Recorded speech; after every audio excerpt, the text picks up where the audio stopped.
વડોદરા શહેરમાં આવેલ ખાસવાડી સ્મશાન મોટામાં મોટું સ્મશાન છે। હાલમાં સ્મશાનમાં નવીનીકરણનું કામ ચાલી રહ્યું છે, ત્યારે વડોદરા મહાનગરપાલિકા દ્વારા 4 ચિતાઓ મૂકવામાં આવી છે, જ્યારે 2 ચિતાઓ સંસ્થાઓ દ્વારા લગાવવામાં આવી છે। આ ખાસવાડી સ્મશાનમાં અંતિમ ક્રિયા કરવા માટે આવતા લોકોને 3 કલાક સુધી વેઇટિંગમાં બેસી રહેવું પડે છે।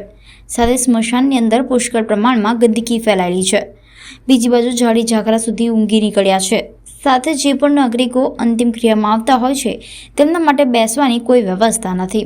વડોદરા મહાનગરપાલિકા દ્વારા અન્ય સ્મશાનોમાં નાગરિકોને અંતિમ ક્રિયા કરવા માટે જણાવવામાં આવ્યું છે, પરંતુ અન્ય સ્મશાનોમાં પણ લાકડા, છાણા કે અન્ય કોઈપણ પ્રકારની સુવિધા ન હોવાથી નાગરિકો આમ તેમ ફરીને ખાસવાડી સ્મશાનમાં આવતા હોય છે। હાલ વડોદરા શહેરના ખાસવાડી સ્મશાનમાં એક કરુણ દ્રશ્ય જોવા મળ્યું, જેમાં અંતિમ ક્રિયા જમીન પર પતરા ગોઠવીને તેના પર લાકડા ગોઠવીને અંતિમ ક્રિયા કરવામાં આવી હતી, જે આ સ્માર્ટ સિટીના સ્માર્ટ સત્તાધીશો અને અધિકારીઓના પાપે ખૂબ જ વિચારવા જેવી બાબત થઈ ગઈ છે।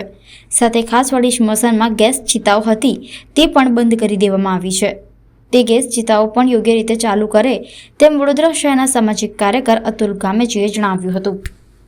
વડોદરા શહેરનું આ ખાસવાડી સ્મશાન છે। આ ખાસવાડી સ્મશાનના રિનોવેશન થવાના કારણે વડોદરા મહાનગરપાલિકા દ્વારા ફક્ત 4 ચિતાઓ મૂકવામાં આવી છે। 2 ચિતાઓ સંસ્થા દ્વારા મૂકવામાં આવી છે, જેના કારણે જે મૃતદેહો આવે છે વેઇટિંગમાં 3 કલાક વેઇટિંગ રાખવું પડતું હોય છે।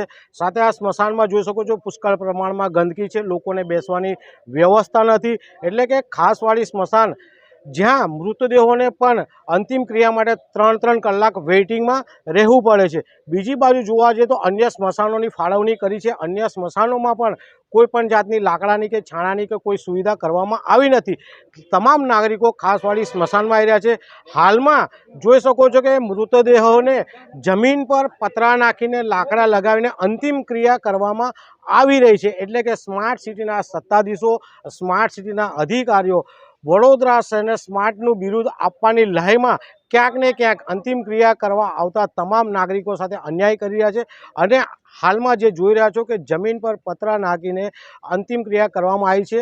આ વડોદરા મહાનગરપાલિકાના સત્તાધીશો અને અધિકારીઓ માટે ખૂબ જ જાણવા જેવો વિષય છે, અને તેમણે આ ખાસવાડી સ્મશાનની અંદર તમામ સુવિધાઓ કરે તેવી અમારી માંગ છે।